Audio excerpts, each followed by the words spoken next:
guys, welcome to Fantasy Baseball Picks and Bets on the Mayo Media Network. I am Garion Thorne, and as always, this episode is brought to you by the good folks over at Prize Picks. Check out prizepicks.com.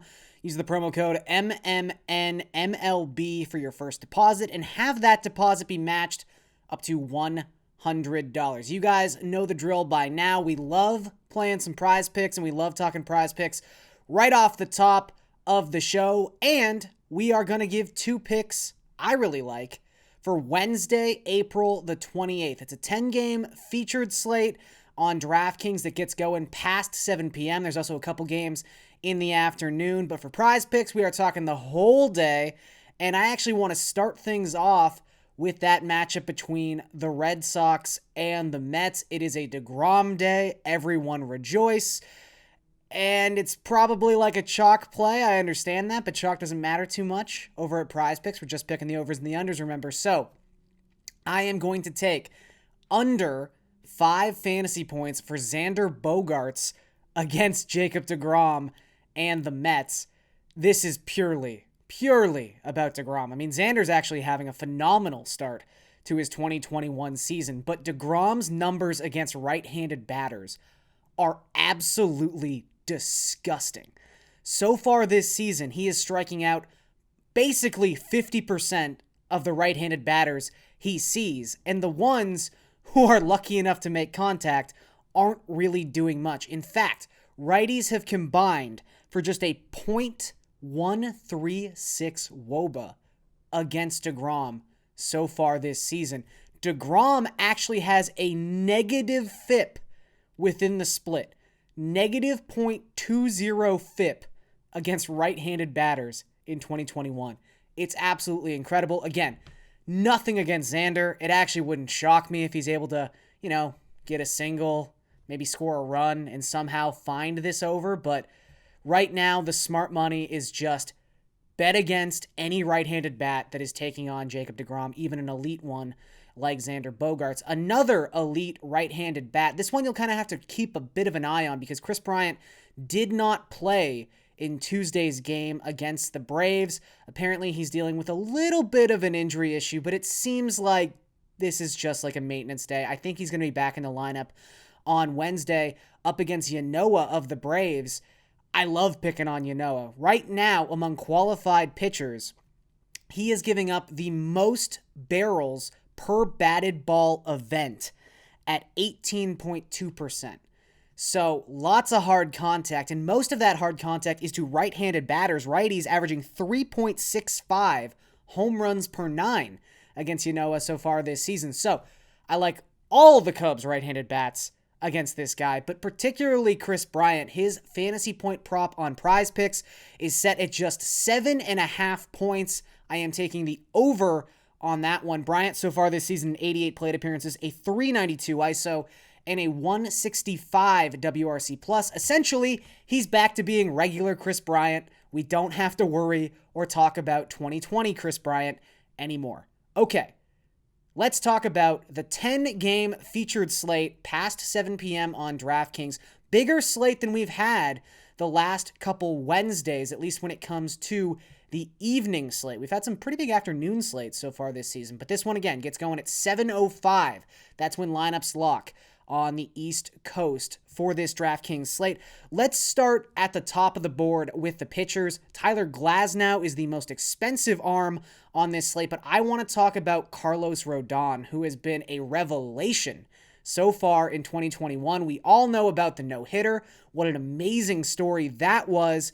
However, it's really been more than that one start. He's only had 3 so far this season, but still, those 3 starts have been phenomenal. He's got a 16% swinging strike rate. The strikeout rate itself is immaculate.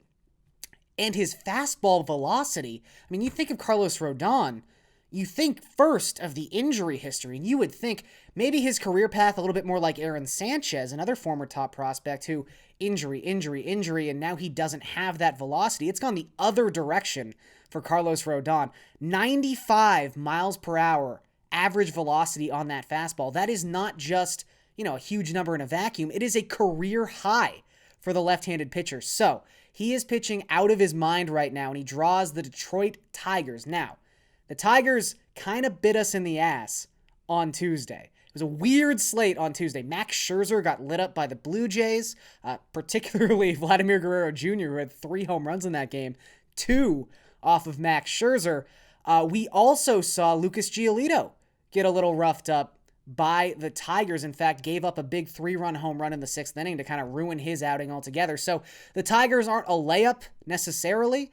However, they still do lead baseball in many, many important categories when it comes to DFS, particularly strikeout rate and swinging strike rate, and they have been pitiful this season against left-handed pitching. They have been, without question, the worst team in baseball against left-handed pitching. Coming into Tuesday's slate, the Tigers had a 42 WRC plus against Southpaws. That was easily the worst mark in baseball. They also have a 34.2% strikeout rate. So if Rodon can pitch 5-6 innings in this game, he's going to rack up fantasy points. And so far this season, he's averaging like 33 points per game, but that's a little skewed, obviously. But he's gotten at least 22, 23 DraftKings points in every single start this season. I'm going to go back to that well. Another left-hander who's really interesting on Wednesday's slate. I'm not even saying I want to be heavily invested in Steven Matz, but I want to talk about Steven Matz. I think it's a really interesting case study for a guy who, again, big-time former prospect, someone who we know has legitimate stuff, and I think a lot of people could have guessed he would have rebounded from a terrible campaign in 2020. Maybe not this well, but I think we knew Matz was going to be better so far this season. Did we know he was going to be this good? I don't think so. I don't even think the Blue Jays knew he was going to be this good. But Matz comes into this game having won all 4 of his first starts of the season. 27.2% strikeout rate, .94 whip. He is $8,700 going up against the Washington Nationals, the Juan Soto-less Washington Nationals, who have not been able to get a whole lot going offensively since Soto went down. So they are a team that a lot of people are going to want to pick on. Matz is a hot pitcher. Everyone knows Matz is pitching really, really well. So I could see him being popular. But again, it's a little nerve-wracking for me still. It's not that I don't trust Matz. I mean, full disclosure, I'm a Jays fan. I've watched all of his starts. He's looked great. But Washington comes into this slate with a 124 WRC plus against left-handed pitching. That is the second best mark in baseball. Is a lot of that on the shoulders of Juan Soto? Sure. But Starlin Castro has looked really good against lefties. Ryan Zimmerman has looked really good against lefties. Kyle Schwarber, limited sample, but has held his own against left-handed pitching so far this season. So it might not be as much of a slam dunk matchup as everyone is making it out to be. And the other thing I really want to focus in on with Matz, and the fact that he's averaging over a strikeout per inning, and he has that 27% strikeout rate, the swinging strike rate isn't all that high. Now, swinging strike rate isn't the end-all be-all, but generally speaking, when we're talking strikeouts, the more sustainable path to strikeouts is swinging strikes instead of called strikes. Matz is really leaning towards the latter. In fact, his 22.3% called strike rate is the second highest qualified mark in all of baseball. I just don't think a called strike rate above 20% is sustainable.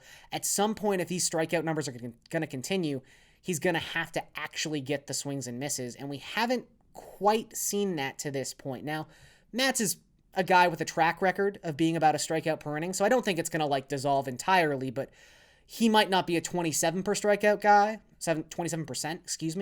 guy. Maybe it's more like of a 23, 24% strikeout guy when some of this starts to normalize. Again, he's viable tomorrow. It's a decent matchup, but it might not be as great a matchup as everyone is going to make it out to be. The third pitcher I wanted to talk about on this 10-game slate, German Marquez at $7,500. Very affordable on Wednesday's slate. And Marquez has quietly had a pretty decent season so far, despite the fact that the Rockies' early season schedule has been very, very home heavy. 4 of his 5 starts have come at Coors Field. Despite that, his ERA sits at 3.45 through those first 5 starts. The expected ERA is a little bit over 4, but nothing outlandish when it comes to Marquez. It's the walks that have been the most concerning thing, but really, aside from opening day where he walked 6 Dodgers, it's been pretty middle of the road. I mean, 2 or 3 walks per game. It's not amazing, but that's who Marquez is. He kind of, a little bit of a trade-off there considering how much swing and miss stuff he has. His last 2 starts, both at Coors Field, 13 innings pitched, 14 strikeouts, and just 5 walks. So I think Marquez is in a pretty good spot overall. He's kind of in a rhythm right now. He's pitching some of the best baseball we've seen the last 2 years from him. And the Giants are a great matchup for a right-handed pitcher, especially one who gets to pitch in San Francisco, not in Colorado. That's about the best transference of ballparks that you could possibly imagine.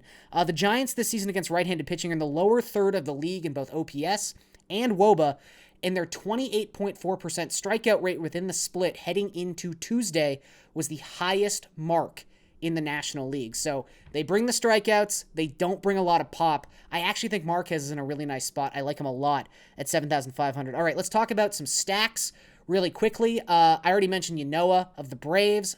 His massive barrel rate so far this season obviously is very enticing for a Cubs stack. I talked about Bryant. The right-handed batters are really where you want to focus here. Not that I have, if you want to get, Ian Happ in there, if he happens to be leading off, although I think he's been dropped to the bottom of the order recently, especially against righties. If you want to get, whoever. Javi Baez might not play. He's been dealing with a hamstring injury, whatever. But I think Contreras and Bryant are like target 1 and target 2 when it comes to this stack. Again, 3.65 home runs per 9 for Yanoa to right-handed batters so far this season. 2 guys, though, I did want to point out, especially if Baez does not play.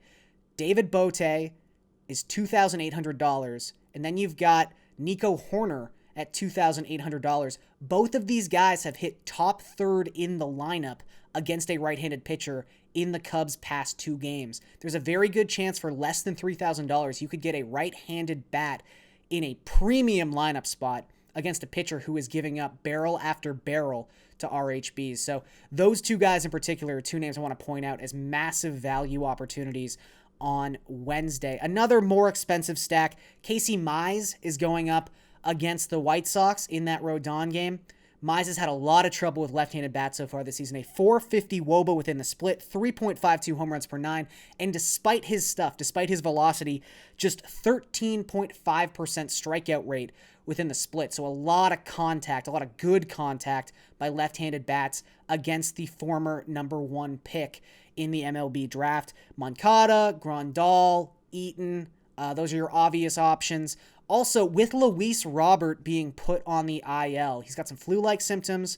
He might not be there long. There's even a chance that he's activated in time for Wednesday's game. So keep an eye on that because he's obviously viable in this matchup. But if he's not playing, Jake Lamb got the start on Tuesday, hit 7th, so not exactly a premium lineup spot, but he's $3,300, a very cheap left-handed bat that you could possibly throw into that White Sox stack. All right, let's talk about some bets before we get out of here, and let's go back to the Cubs one final time. I don't think I have to really drive this home anymore, but the Cubs team total is set at 4.5 runs on Wednesday. I will take the over on that at plus money, plus 116.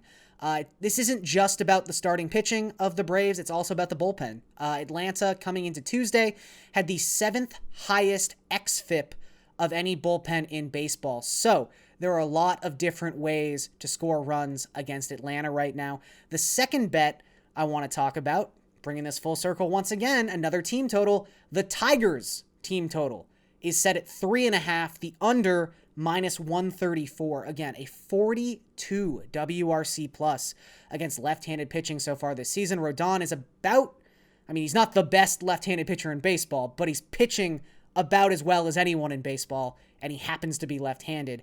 I've just got to see the Tigers actually produce against a left-handed pitcher before I stop absolutely drumming this number every single time I see it. They have a start against a left-handed pitcher. And that's going to do it for this episode of Fantasy Baseball Picks and Bets on the Mayo Media Network, presented by Prize Picks. I am Garion Thorne. Good luck tomorrow, and guys, I will see you again next time.